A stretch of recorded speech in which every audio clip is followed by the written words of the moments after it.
Attention to the claim that man evolved from ape-like creatures. 6,500 different ape species have lived so far, and the majority of them are extinct. The skulls of these extinct apes, both big and small, constituted a great resource for evolutionists on which to exercise their imaginations freely. Arranging the skulls of these extinct ape species from the smallest to the biggest, and adding some skulls of vanished human races to the series, evolutionists concocted the scenario of human evolution.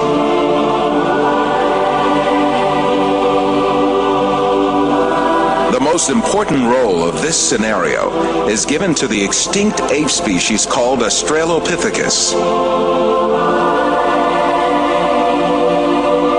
The first Australopithecus fossil was found in 1924 by a paleontologist named Raymond Dart. Since then, evolutionists argue that this ape species, the name of which means southern ape, is a man-like creature. However, when Australopithecus and chimpanzee skeletons are compared, it is seen that there is no important difference between the two. In the face of this fact, evolutionists hypothesized that Australopithecus walked upright on its 2 feet differently from other apes. However, two world-renowned anatomists, Lord Solly Zuckerman and Professor Charles Oxnard, refuted this allegation. Simply put, Australopithecus, advanced as the ancestor of man by evolutionists, is merely an extinct ape species.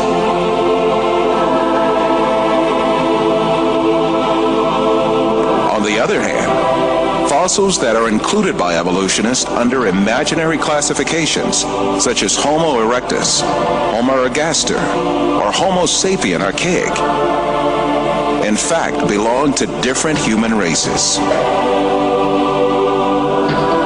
When these fossils are inspected, it is seen that their skeletons are essentially the same as those of people living today. The only dissimilarities are a few structural differences in their skulls. But differences like these are to be found in different human races alive on Earth today.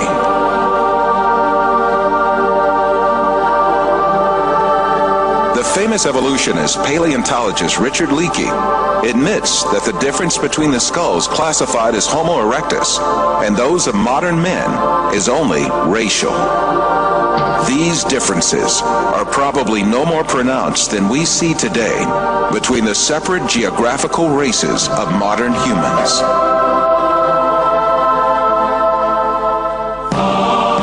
The only defense left to evolutionists against all these scientific facts is just one thing: propaganda. The baseless scenario of the human evolution is imposed on the public by means of imaginary drawings that appear in evolutionist publications. In these drawings, creatures with hairy bodies and simian features are decked out with overtones of human-like motifs. The given impression is that these half-man, half-ape transitional forms did live once. From time to time, drawings that present snapshots from the social life of these creatures are made. These misleading drawings are introduced in a particular sequence to engrave the scenario of the human evolution on the subconscious of society. Even in the most famous scientific publications, there frequently appear such window dressings called reconstructions and imaginary family tree drawings made by their inspiration.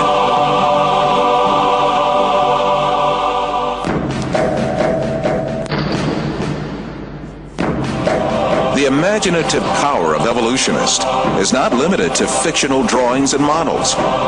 They go even further and shoot movies in which imaginary half-man, half-ape creatures act.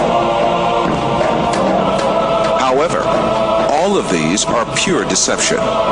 The only evidence at hand is generally nothing more than a few skull fragments or a tibia. The hair, skin, nose, ears, lips, or other facial features of a living being cannot be determined from its bone remains.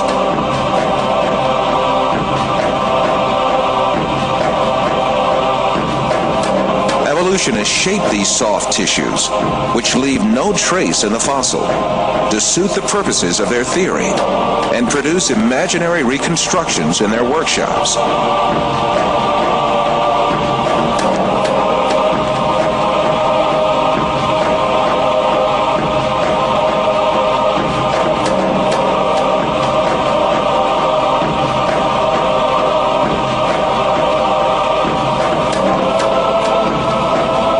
Houghton from Harvard University states that these drawings have no scientific value.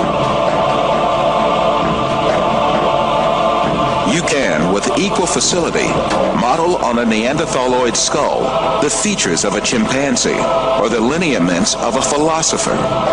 These alleged restorations of ancient types of man have very little, if any, scientific value and are likely only to mislead the public. Evolutionists go so far in this subject that they can even invent very different faces for the same skull. The three entirely different reconstructions made for the fossil called Zinjanthropus is a famous example showing how persistent evolutionists are in producing these false masks. Evolutionists engage not only in drawing and modeling tricks, sometimes they commit deliberate forgeries. The most famous of these frauds is the Piltdown fossil, introduced in England in 1912 by an evolutionist named Charles Dawson. This fossil was presented as the most important transitional form between ape and man and was displayed in museums for more than 30 years. Experts who re-examined the fossil in 1949 discovered that it was a forgery that had been produced by attaching an orangutan's jaw to a human skull.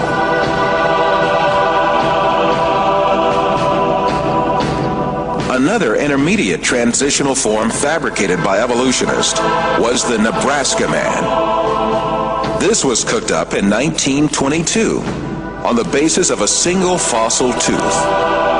The evolutionists did not neglect to give it an ostentatious Latin name, Hesperopithecus haroldcooki, or to make imaginary drawings related to it.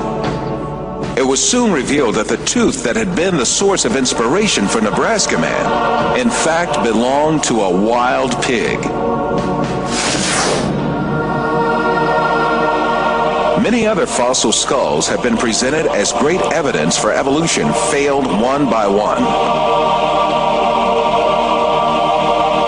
Neanderthal man was advanced as evidence in 1856, dismissed in 1960. Piltdown man was advanced as evidence in 1912, dismissed in 1953. Zinjanthropus was advanced as evidence in 1959, dismissed in 1960. Ramapithecus was advanced as evidence in 1964, dismissed in 1979.